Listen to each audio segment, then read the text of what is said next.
Saving money consistently requires discipline and a clear plan. Here are some effective strategies to help you achieve that. Number one, set clear goals.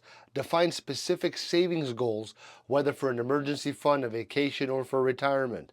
Having clear objectives makes it easier to stay motivated. Number two, create a budget. Track your income and expenses to understand where your money goes. Allocate a portion of your income to savings each month. All right. Number three, automate your savings.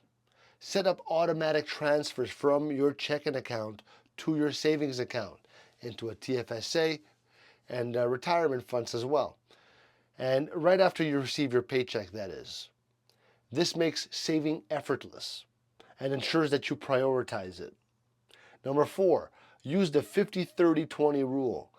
Allocate 50% of your income to needs, 30% to wants, and 20% to savings.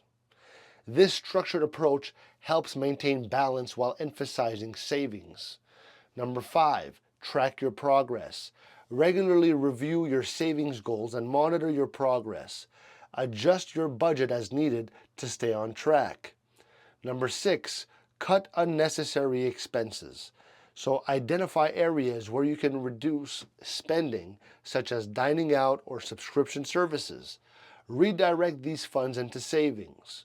Number seven, take advantage of rewards. Use cashback apps or reward programs to earn money on purchases, then save those rewards. Number eight, avoid impulse purchases. Implement a waiting period for non-essential purchases. This helps you assess whether the expense is necessary. By applying these strategies, you can develop consistent saving habits and work towards achieving your financial goals.